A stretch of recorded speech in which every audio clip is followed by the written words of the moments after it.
This is the Candid podcast.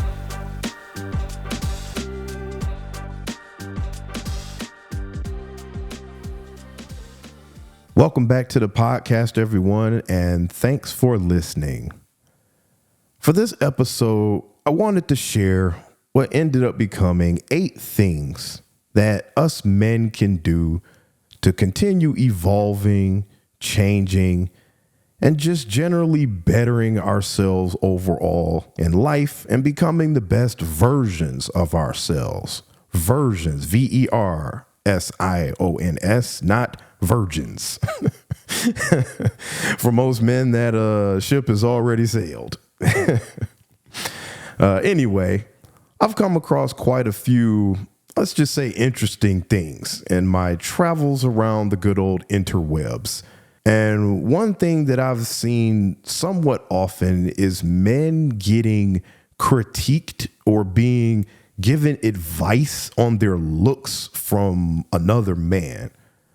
In my personal opinion, this is pretty weird and a complete, I'm good on that for me, but I guess you do you. The only exception to this rule would be an IFBB, which is a professional bodybuilder, seeking the advice of someone like a Ronnie Coleman or a Jay Cutler or another professional bodybuilder on how his body looks, what he needs to improve on to reach the top, or even getting posing classes on how to make his physique look its absolute best on stage. Other than that, as I said, this is just extremely weird to me. With that being said, it did make me realize that there are plenty of men out there who are maybe stuck in life or just looking for ways to improve themselves overall. And since I know a thing or two about a thing or two, I thought this would be good to share through a podcast. As usual, let me add my disclaimer that this is not going to be alpha male content on how to improve yourself as a man so that you could bag 20 women a month, or how to become the biggest dog in the yard. Woof, woof. If you're looking for that kind of high school level sophomoric nonsense, then you need to just turn elsewhere and cut this podcast off, because you ain't getting it here now or at any time in the future. I promise you that. I just want to share some of the things that I and other guys that I've spoken to have done to kind of help improve ourselves and grow as men. Because I do realize that there are so many dudes out there that may feel lost, stuck, unsure, or even frustrated, and are looking for ways to make improvements in or even turn around their lives. So even if only one of these things on my list resonates with you, then I'm glad to offer you some positive advice that helps you on this unique journey we all call life. So without further ado, let's get into it. First thing is, get off the couch and get active/physical. Now, I'm going to spend some good time on this one because I feel it's that important to us dudes. And I'm going to lead off with what I'm calling number 1A, which is start working out and hitting the gym. I honestly feel like this is one that everybody in life should be doing, but it's extremely important for us men. And let me be clear here. You do not have to go to the gym trying to get crazy jacked, train to win Mr. Olympia, or lift super duper crazy, heavy, outrageous weights if that's really not your thing. But that's still no reason to skip hitting the gym at least 3 to 5 times a week for about 45 to 50 minutes per session. Working out in the gym has so many positive benefits for you both physically and mentally that putting it anywhere else but numero uno on my list to me would feel downright criminal. I'm sure most of you have heard the reasons why working out is so important to your overall quality of life. But for those that haven't, let's look at a few reasons why working out is so important. And we're going to start with the physical reasons. So physically, working out And regular exercise, especially weight-bearing activities, helps build and maintain strong bones and muscles. Exercise also helps burn calories and increase your metabolism, aiding in weight loss and maintenance. Doing a ton of cardio is only going to burn calories while you are doing cardio, but weightlifting burns calories all day long, even while you're sleeping, as your body works to repair the muscle damage, if you want to call it that you just did by lifting something heavy. So if you're really looking to maximize your weight loss, hitting the gym and lifting weights is extremely important and way more valuable than just doing cardio alone. And the last one we have is regular physical activity can lower the risk of developing various chronic diseases, including heart disease, stroke, type 2 diabetes, and some types of cancer, and of course, arthritis. There's also a mental benefit to hitting the gym and working out and being active and lifting weights and all that kind of good stuff. Exercise can help combat fatigue and increase overall energy levels by improving cardiovascular efficiency and oxygen delivery to tissues. And yes, this is true. Exercise makes you tired in the moment, but gives you more overall energy in the long run and overall keeps you feeling more young and spry, if that's what you want to call it, as you get up there in years.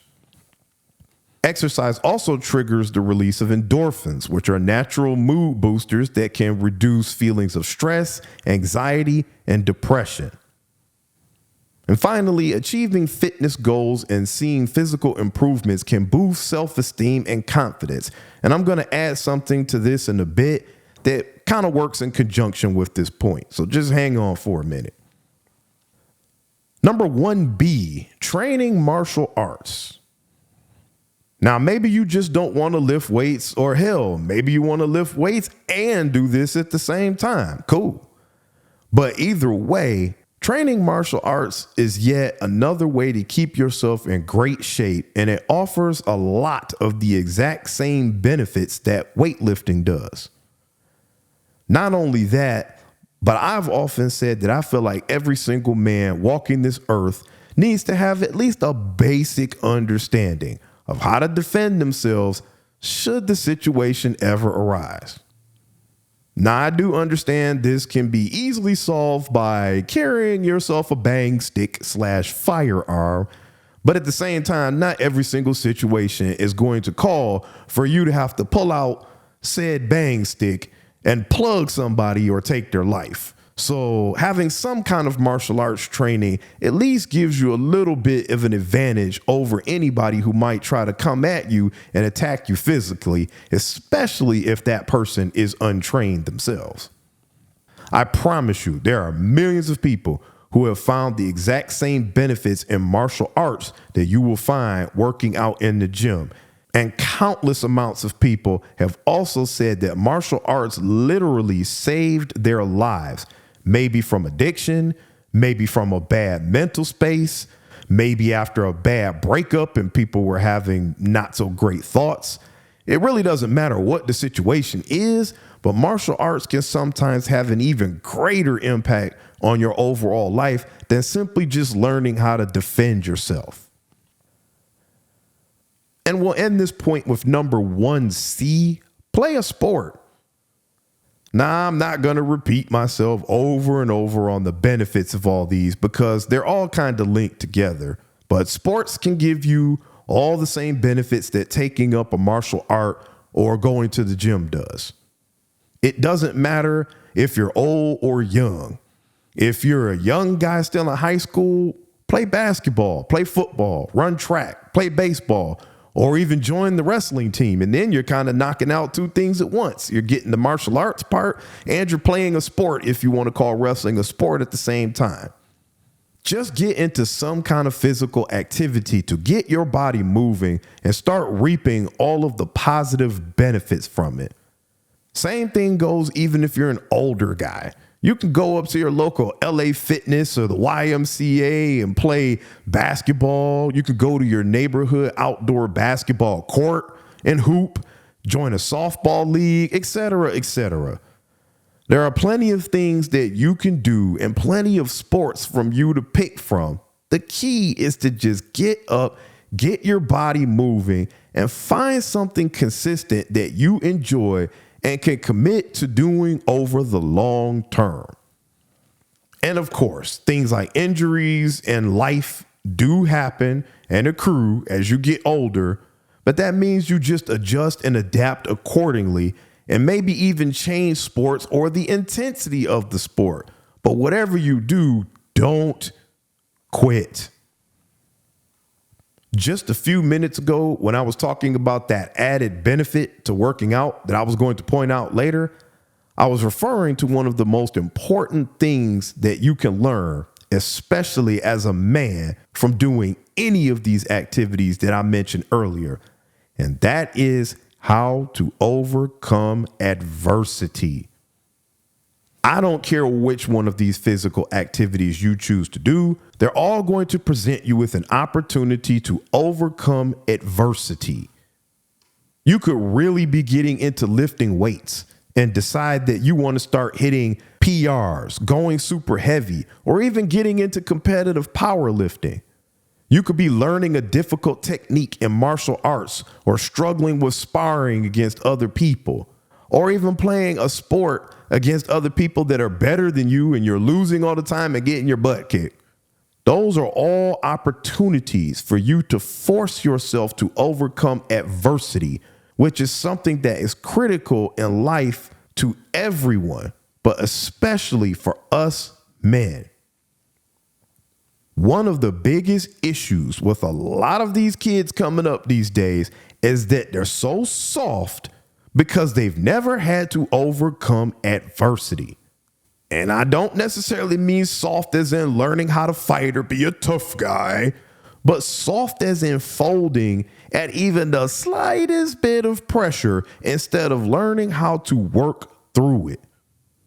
I honestly believe that one of the main reasons, and I'm not saying the only reason, that younger kids unalive themselves or start going bonkers at the slightest bit of trouble is because we are creating a society full of people who get participation trophies for every single thing they do, and they're not used to actually having to work hard and earn things, which sometimes includes the failure that comes with adversity. No, failure doesn't feel good, and it's not something anybody wants to experience, but it's something that you need to experience in order to learn and grow as a man.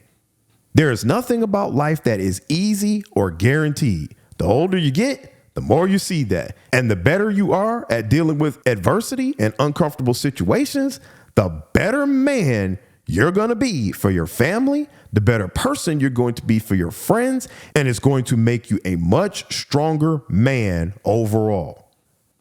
Hitting the gym, training martial arts or playing a sport, in my opinion, are some of the key foundational building blocks to becoming a better man, because they teach things that you simply can't learn or experience from reading a book or someone telling you about them. I don't care which one of these three physical activities you choose to do. They're all going to present you with an opportunity to overcome adversity, which is one of the most invaluable tools a man can give himself in life. Let's move on to number 2. Find another skill-based but relaxing hobby that you enjoy doing. I often struggle with putting things like video games here because video games can be a legit skill-based hobby depending on the kind of games that you play. For example, if you're playing a real-time strategy game that forces you to do a lot of thinking, strategizing, plotting, and planning, and you're thinking games like Civilization, Rome Total War, etc., then contrary to popular belief, That activity actually does give you skills that you can apply in daily life, help sharpen your brain, or even cultivate your development as a man. But if you're just playing hack and slash type of games, then I generally don't like to include video games into this point. As I said, I'm more referring to a hobby that's skill-based, but still relaxing and fun. For example, hunting, fishing, bowling, shooting pool, playing chess, building cars/monster trucks, etc., etc.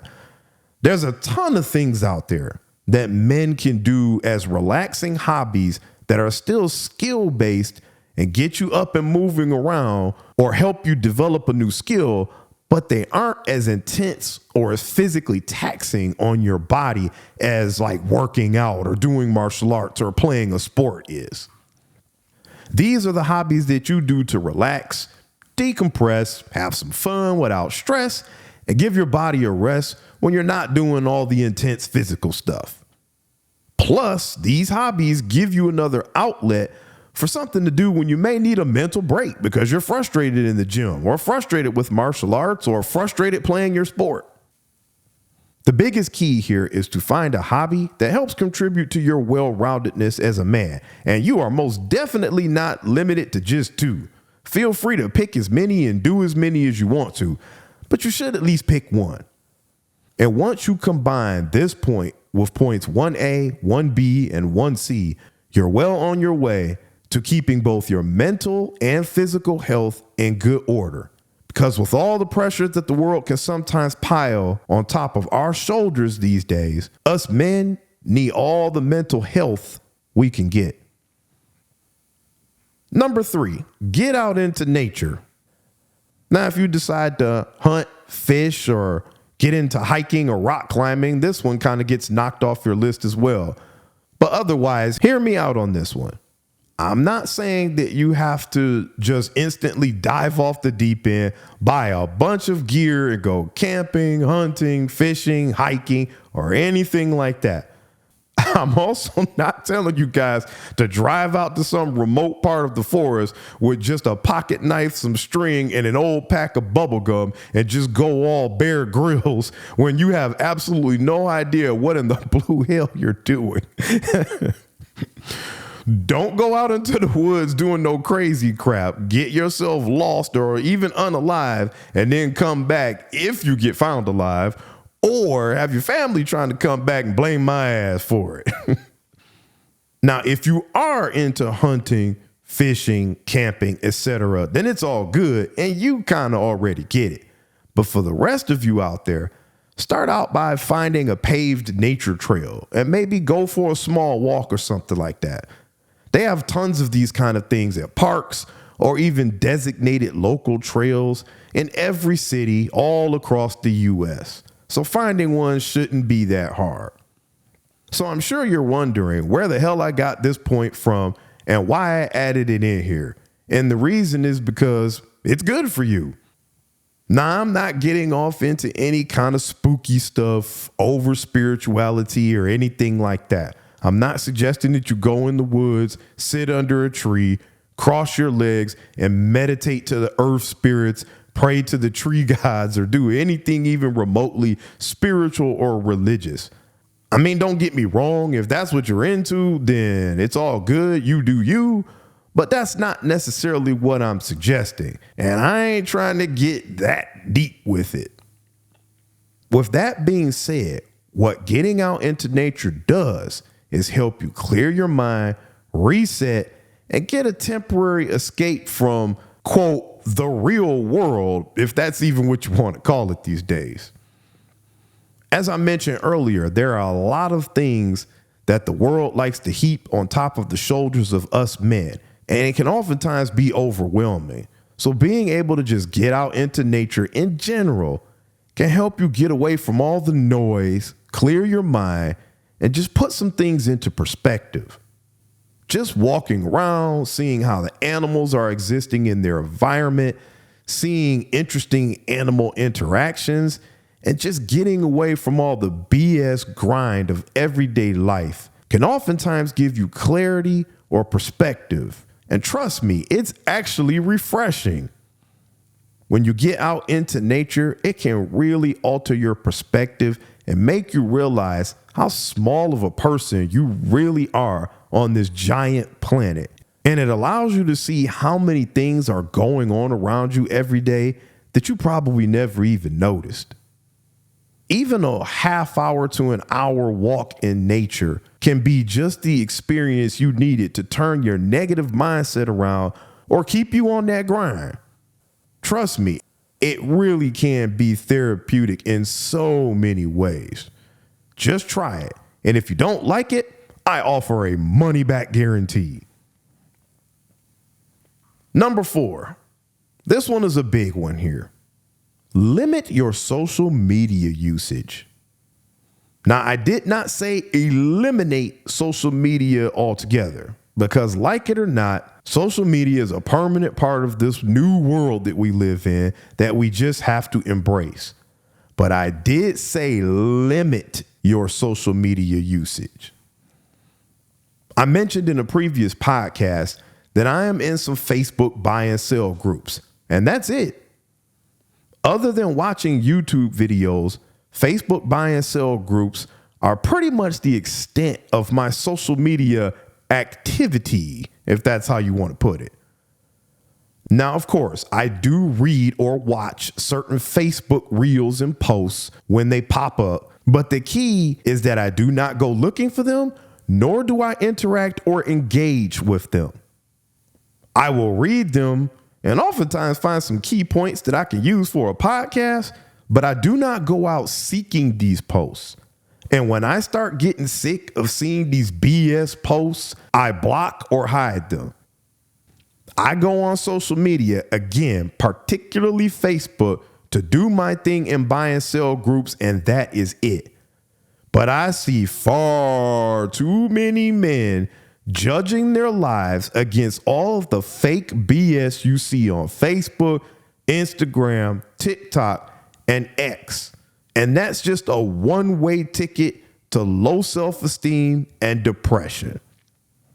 Yes, I will admit there are some people on social media that are actually about that life, really do own the things they say they own, and they're legit balling.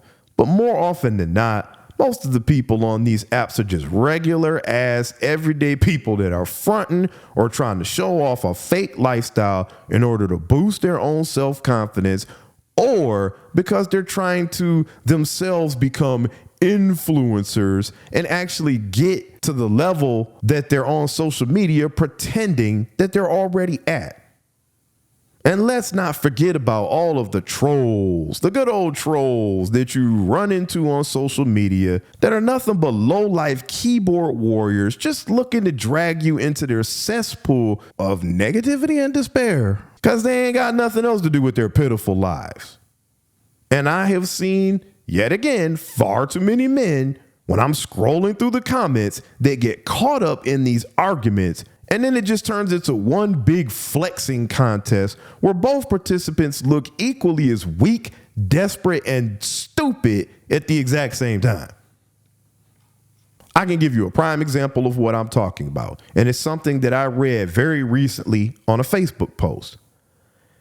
Some group had posted an article about Chad Johnson. He's a former NFL wide receiver, and his wife either wanting to divorce or talking about a hypothetical situation where if they had gotten divorced or if they had gotten married. So when I say his wife, maybe that's not even his wife.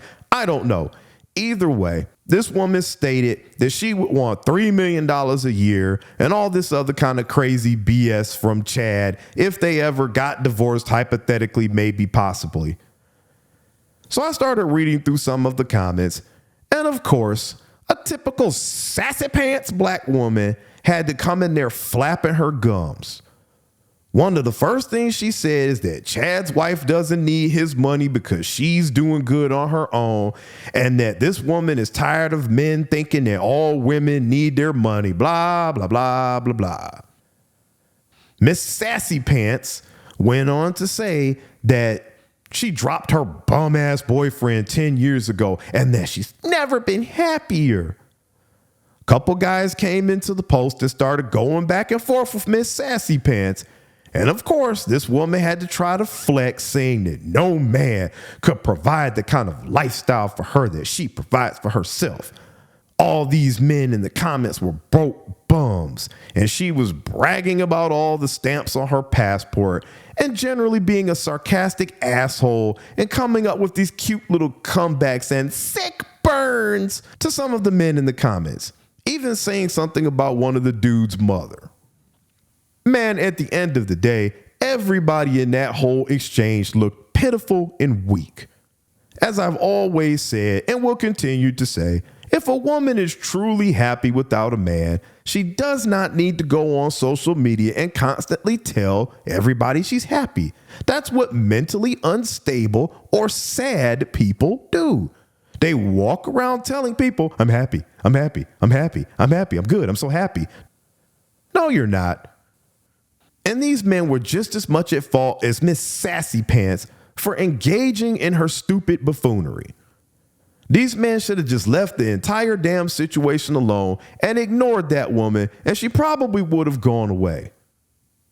Just because Miss Sassy Pants may be doing some traveling, that does not mean this woman is balling like she claims she is. I know of at least one woman who is flat broke and lives in a beat up apartment, yet she has gone to Cancun and somewhere else out of the country in the past year or so. Just because someone is traveling, that does not mean they actually have money like that or even any money at all. And even if they do, again, who the hell cares? That money doesn't benefit me in any way, so I have no opinion on what she's doing one way or the other. Let Miss Sassy Pants get her little therapeutic rant about men over with and just move on with life. She'll feel better and you'll feel better for not reacting. These guys wasted probably hours and hours of going back and forth responding to this woman, and for her to be such a baller that kept saying she didn't care and that she was going to stop responding, her ass kept responding too. Again, this was pure goofiness and ignorance on all parties involved, and that's usually how 75% of social media interactions end up. So my ultimate point here is that people, specifically men, who are going about their business in life, don't lower themselves to trying to flex or argue with weaklings on social media because you're more focused on using your time, energy, and brain power on things that matter.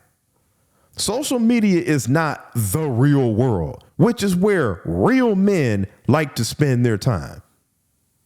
Now, don't get me wrong. If you're using social media to promote your products or for business purposes, then that's a completely different story. But this interaction with Miss Sassy Pants that I just spoke about is exactly what I see way more commonly than not. Social media is a time-sucking waste of brain power and energy that can be put to much better use in other areas of your life.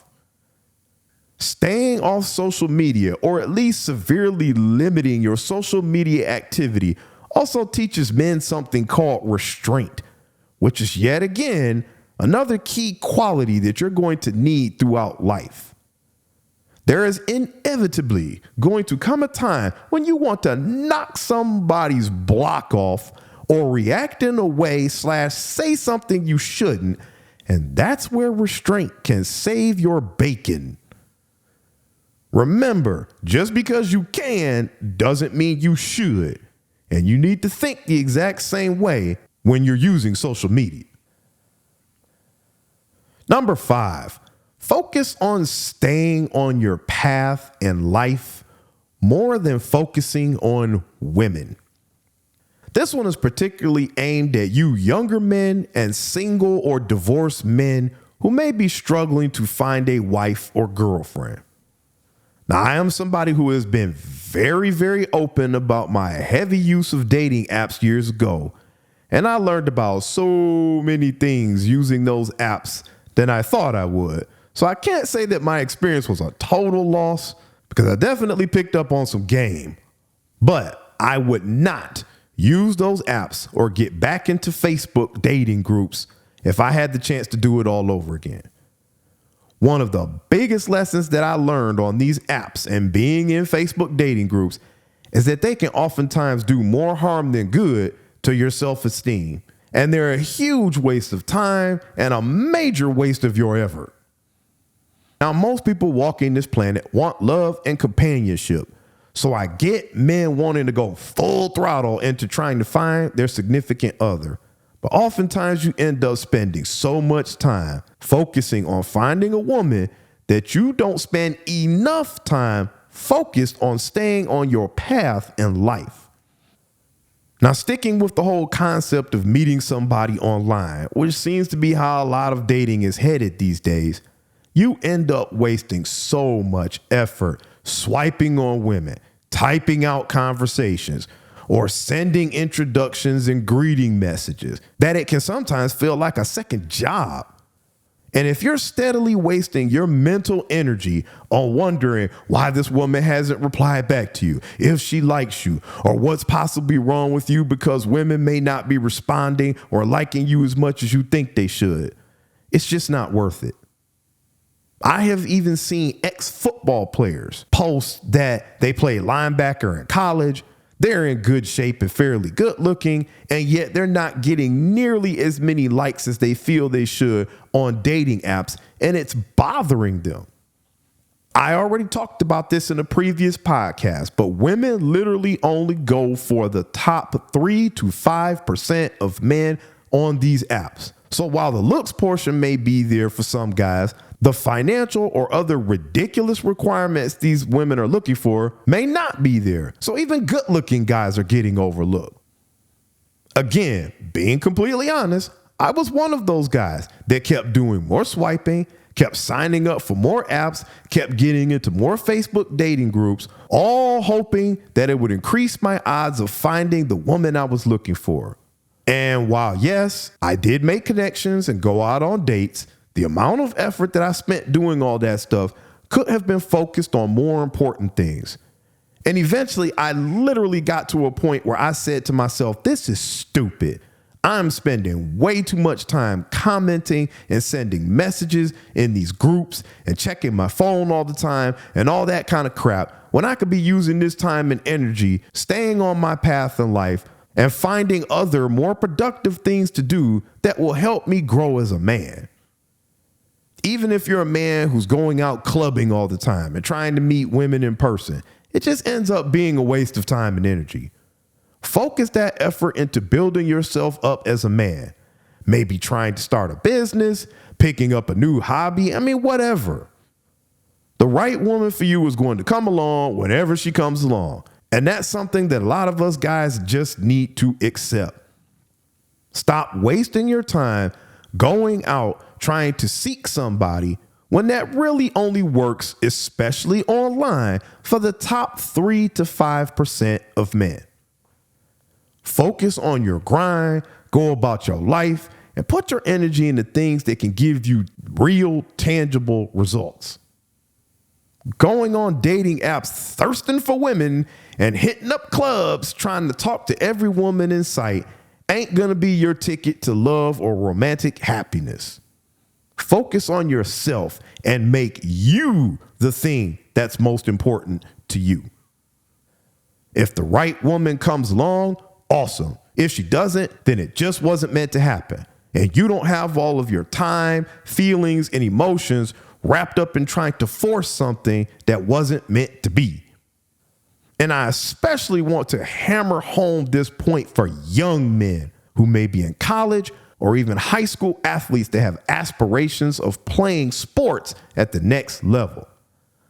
Leave those girls/women, depending on how old you are, alone. Stay out of toxic relationships and focus on building yourself up as an athlete, pushing yourself and trying to get to the next step in your journey. Again, if a girlfriend comes along that's legit and willing to help and support you, that's great. But if not, you need to keep your focus squarely on what's important, because what you do at this point in your life is going to help shape your entire future. even if you don't end up playing a sport professionally. So your focus needs to be squarely on beginning to figure out and forge your path in life and not on chasing booty. Number 6, eliminate long-standing and known bad relationships with friends, women, or sometimes even spouses, but always find/keep honest friends. Now, I'm going to make sure that I'm very measured and clear about what I'm saying here, because there are nuances to this that I don't want people to take the wrong way. With that being said, this is a very important point, especially for us men, because one thing that I will give women credit for is that they oftentimes stick together and uplift each other no matter what the circumstances or situation. A woman could look absolutely hideous in an outfit that she's wearing, and she could ask her girlfriends how she looks, and they'll tell her, "Girl, you look cute," even though she doesn't. Now, that's not necessarily healthy either, but at least it's better than being negative all the time. But us as men seem to be the exact opposite. I don't know if it's the wannabe alpha in a lot of men, but we're quicker to tear other men down than we are to build them up. And that's not how it should be. Again, being honest here, when I was in my high school days especially, I was a different kind of person. And I used to hang around with and have friends who would oftentimes put me down. They would find an insecurity about me and they would make fun of it, especially in front of other people, and especially when women came around. Now, this wasn't necessarily something that happened every single day, but it happened more than it should have and way more than I should have allowed. And this is not how true friendship should be. Don't get me wrong, guys ribbing each other and teasing each other in fun ways just to have a good laugh is always welcome, and that's how it should be. It's a necessity, really, if you ask me. But I'm talking about people who are constantly negative and always find your triggers/flaws and try to throw them up in your face or use them to try to make you feel worse about yourself and crap all over your self-confidence. That's not the kind of people that any dude should be around for a prolonged period of time. End of story.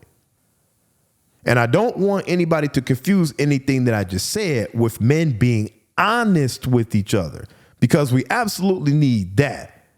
And that's why I included that part in this point. If a dude is 5'2", 320 pounds, and he asks his friend if he's overweight, then you're not being mean or an asshole to tell him that, yes, he's absolutely overweight and he should probably start working out to lose some of those pounds. That's just being honest and factual, which is something that friends should be towards each other. Now, that does not give said friend the right to constantly put the bigger guy down, call him names, or even answer his question by telling him, "Yeah, you fat as hell." But there's absolutely nothing wrong with men being honest with each other, because that's how we should be. And honesty is how we help each other grow, evolve, and make smarter choices in life. Now, I've mentioned this multiple times already during this podcast, but we as men have so much stuff on our shoulders already and pressure from the outside world, most of it being negative, that we do not need to surround ourselves with friends or even spouses that are constantly contributing to that negativity over a long period of time. The fact of the matter is that men only make up 50% of the population, yet we account for 80% of the people who take their own lives. So while women may think that we're robots or have no feelings, we actually do. And our feelings and mental health matter. Now, at the beginning of this point, I mentioned relationships with women, which includes spouses. And yes, I did say spouses. Now, let me be very clear here, and that I am not a marriage counselor, nor am I telling any man to go out and break up his marriage or leave his wife today. But I will say this. I stand by what I said when I mentioned spouses. I'm just going to speak hypothetically here. If I were in a long-standing marriage that just wasn't working, and we tried every single thing we could under the sun to fix said marriage, including therapy and counseling and everything else, but we still just could not get along, I personally would not continue to stay in that marriage. Now, I know that there are some people who disagree with this, and this is definitely one of those things in the old good book that we call the Bible that I personally often challenge because it says we're not supposed to get divorced unless there's infidelity or obviously something like physical abuse occurring. But I just disagree with that in certain cases. I personally refuse to be a happy wife, happy life kind of guy to the point where I am dissatisfied, depressed, and questioning why I got married in the first place. This is especially true if you have kids at home. They're eventually going to see your marriage for what it really is, and it's going to have a negative impact on them as well. The way I look at it is that you only get one time on this earth and one time to live life the way you want to. And I don't want to spend the bulk of my existence on earth in a marriage that is miserable, unfulfilling, and detrimental to my mental health, physical health, and overall satisfaction with life. Now, let me add my second disclaimer really quickly before I move on. My thoughts only apply to a healthy man and a healthy woman in a relationship or marriage. If you married a woman and she ended up becoming extremely ill, disabled, you found out she had cancer or something like that, and you as the man are doing the bulk of the work in the relationship because you have to uplift her, be there for her, and maybe even take care of her for the rest of both of your lives, then that's a completely different subject. Only a coward backs out of a relationship in a situation like that. Yes, I do understand it can get mentally and physically stressful on you, that woman has given you no reason to up and leave her other than her having a horrible life event happen to her that is out of her control. If you leave a woman in that kind of situation, you're a weak, cowardly man. I have absolutely zero respect for you, and I hope that life pays you back for your cowardice tenfold. Number 7. Eliminate alcohol and the sticky green /weed /marijuana. Oh, lucky number 7 is the one that's going to generate some controversy amongst the fellas. And I'm sure it'll make some of y'all mad at me. But as usual, I'm just speaking the truth, which is what I will always continue to do, like it or not. For the record, I do not smoke or drink at all. Anything and at all. As in, at all. Not occasionally, not in certain situations, not even a little wine here or a little wine there. I mean, at all. Now, I'm not necessarily saying that everybody must be that strict.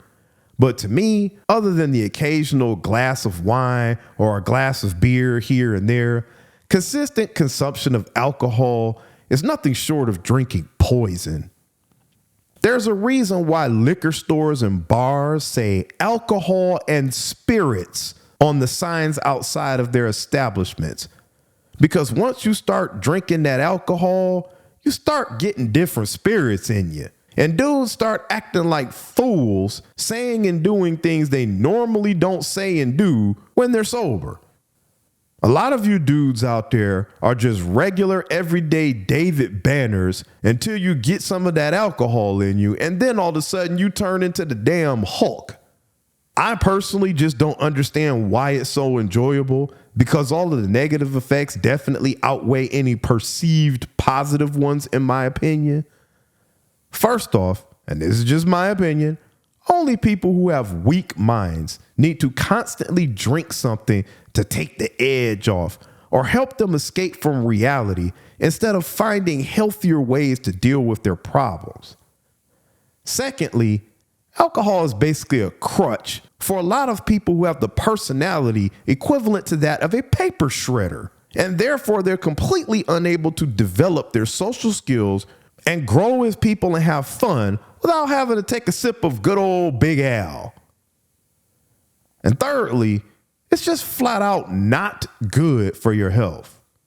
Yes, it has been said that a glass of wine sometimes is good for your blood, but otherwise, beer and hard liquors are horrible for your kidneys, liver, your skin, and pretty much everything else. So I fail to see what's so damn awesome about all this. Let me give you a great example of my social skills point. Team events with my former fellow coworkers. I'm not joking here. Every single time we planned a team event, their biggest question would always be, is there going to be alcohol there? We're going to a baseball game. Can we order alcohol? We're going to a restaurant. Do they have alcohol there? We're going to feed a bunch of homeless, needy children. Do they have alcohol there? That's all they ever thought about, because most of them were addicted to it and they couldn't imagine themselves having fun or having good times without it. That's just sad. And it was a glaring example of their inability to be social without needing liquor to relax them, because they've never tried developing themselves as people without their liquid assistance. Why don't you spend some of that liquor money on some personal development classes, or maybe even some therapy to fix your damn issues, instead of masking it with 20 shots of tequila? And pretty much the same thing goes for all the 420 friendly people out there. Let me be clear. I am not a doctor, and I am not at all giving medical advice. I do understand that there are people out there that legitimately need marijuana for some medical problems that marijuana can help with.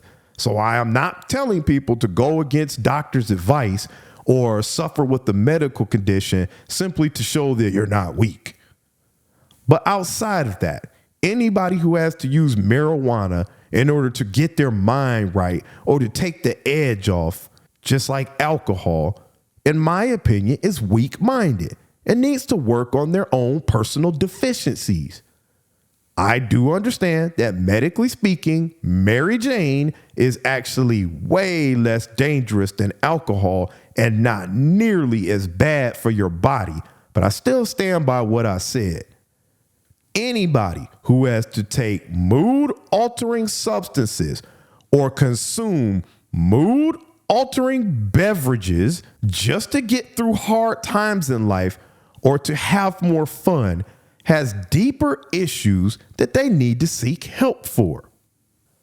And let me also be clear in saying that this is not the same thing as somebody taking aspirin or ibuprofen for pain because of something that happened to them or some kind of accident. Because I hear people try to bring that lame argument up all the time. Both alcohol and the sticky green can absolutely become habit forming. As I personally knew somebody in high school was 17 years old and an admitted alcoholic. And there were plenty of other students, including the principal's own damn son, who were just like him. There are plenty of lives that have been lost forever and even careers ruined, both sports and corporate careers, because people started messing with alcohol and the hashish, and it ended up taking control of their lives. I do understand that both alcohol and marijuana are legal, and I'm sure there's a lot of people out there that are going to say that at least they're not doing crack or harder drugs, but my rebuttal is that there are functional crackheads out there as well. And just like I mentioned earlier in this podcast, this is one of those just because you can doesn't mean you should type of situations. Hate me all you want to, but you can't get arrested for driving while on ibuprofen. But you most certainly can get arrested now for driving while high, and driving while drunk has always been an arrestable offense. So that tells me everything that I need to know about how damaging these two substances can be, and why really not just men, but women as well, need to just stay the hell away from them altogether. Again, unless medically prescribed in the marijuana situation. And double hate me as much as you want to, but I have never met anybody who stopped drinking alcohol and or using the sticky green that said they felt worse after ditching those substances. Not one. It's almost always universally stated by people when they stop using weed and drinking alcohol that this is the best they felt since before they started messing with that stuff. So like it or not, there's obviously something to that. And if you're mad at me, then maybe you're one of those people who needs help, but is still in denial. And I'm not even saying that to be funny, because nothing about any kind of addiction is funny at all. Either way, I said what I said, and I'm not taking it back. Men, find more positive ways to handle your stress in life and or develop your personality. And go seek out a hobby to spend your weed and alcohol money on that's going to give you much better long-term ROI in life. And finally, we've come to number 8. Probably going to make some more people mad on this one. Stop watching porn and subscribing to OnlyFools content. I really don't understand the OnlyFools portion of this, especially when there's so much free porn out there for men to watch when they get that urge and don't have a partner to fulfill that urge with. But OnlyFools is probably doing better than ever, so it needs to be included. There are many documented reasons why watching porn is very detrimental to a man, some of which include a distorted sense of what sex should be like when you finally have a partner, unrealistic expectations of the acts your partner should perform during sex, a lower overall sex drive when it comes to in-person sex because it doesn't match some of the extreme things you're used to seeing on the screen, and therefore it doesn't excite you or arouse you as much. And finally, the formation of a negative attitude towards women overall, specifically looking at them as nothing more than sex objects meant to fulfill your pleasures. Now, obviously, there are many other reasons porn isn't good for you, but these are some of the main ones that hurt men the most, and they're all correct. Another big issue for porn addicts is that it once again hurts men's ability to step away from the computer or phone and develop the proper social skills needed to go out and meet real women. Men sitting behind a screen watching a woman getting throttled to holy hell and get called a dirty, filthy sloot all day, every day, have a distorted sense of how women actually want to be talked to and treated, which oftentimes causes men who frequent adult sites to fail at interacting with living, breathing women. And even if this isn't the case, I did just mention the word addiction. And any kind of addiction, including non-substance based ones, are just not healthy for you. If we were to make a top 5 reasons porn is bad for you, with addiction already being listed, these are the 4 reasons. Number 1, changes in brain chemistry. Pornography triggers the release of dopamine, a neurotransmitter associated with pleasure and reward. Frequent exposure can lead to increased dopamine levels, which may reinforce compulsive viewing behaviors. Number 2, alterations in reward system. The brain's reward system becomes desensitized to natural sources of pleasure, such as sex or intimacy, after prolonged exposure to pornography. This can make it difficult to experience satisfaction without resorting to porn. Number 3, impaired impulse control. Pornography can stimulate the prefrontal cortex, which is responsible for impulse control. Over time, excessive consumption may weaken this area of the brain, making it harder to resist viewing said pornography. And number 4, anxiety and depression. Some studies have linked pornography use to increased anxiety and depression. This may be due to feelings of guilt, shame, or isolation associated with pornography.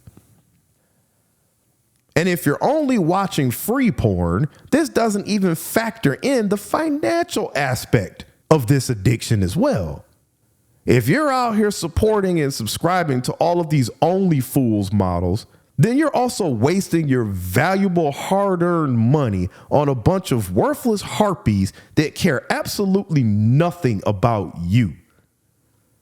I remember seeing a Facebook post about some worthless simp that was bragging about the fact that he spent over $20K. Yep, 20 racks on this one specific OnlyFools model. It was some white dude with a really long beard, bald head, weirdo looking guy, and he was in love with some black OnlyFools model. Dude probably instantly bust one in his pants when he finally got to meet this woman in person and take a picture next to her. And from what I saw, she looked like she barely even wanted to be standing next to the guy when they did finally meet. He could have taken that $20K, invested it, and made $35K, $45K, or even more. But instead, all he has to show for it is a bunch of jizz-filled used Kleenex and a picture next to the chick who doesn't even like or respect him. Not only are you hurting yourself by subscribing to these pages because you're essentially simping for a woman who cares nothing about you, but you're also making it harder for not only yourself, but for men as a whole to try and date nowadays. When women see all of these other Jezebels making money off of things like OnlyFools, it incentivizes more women to turn towards that kind of lifestyle, or wanting to be sugar babies, or even things like selling used panties instead of going for more traditional forms of dating. And yes, women selling used panties is absolutely a thing I've encountered even while dating, because one woman said she started doing it because a friend was doing it and making some extra cash, and she wanted to make sure that I was aware of it. Now more than ever, women are looking to monetize sex and dating because of weak men lowering themselves to paying for things like porn and OnlyFools. Instead of working on their low self-esteem and trying to meet real women, some men would rather just pay to beat off and watch porn instead. Bottom line, even though it can be extremely hard, and yeah, I'll take the pun there, any man that's into porn or subscribing to OnlyFools needs to drop it cold turkey or get some kind of real help if you can't kick the habit on your own. Porn, just like any other addiction, is dangerous in its own ways, and it's particularly more dangerous for us men because we are the main consumers of adult film content. Well, we've come to the end of my list. I truly hope that this podcast helps some men out along the way, even if it was only one of my points that made a difference.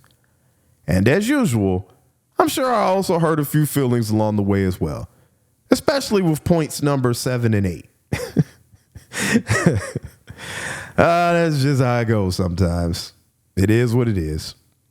Like I said at the beginning, this list was made up of some things that have personally helped me out along my journey through life, combined with some things that have helped other people in their journey throughout life as well, combined with some things that are just generally good practice for any man looking to make improvements in his life and become the best version of himself, which is all that us good men are striving to do. As always, if you're listening in on YouTube, I appreciate a like, a subscribe, or you leaving a comment. I'm continuing to try to bring you great content, and I hope that you enjoy the kind of podcast that I'm bringing to you. Thanks for listening in. I will catch you on the next one.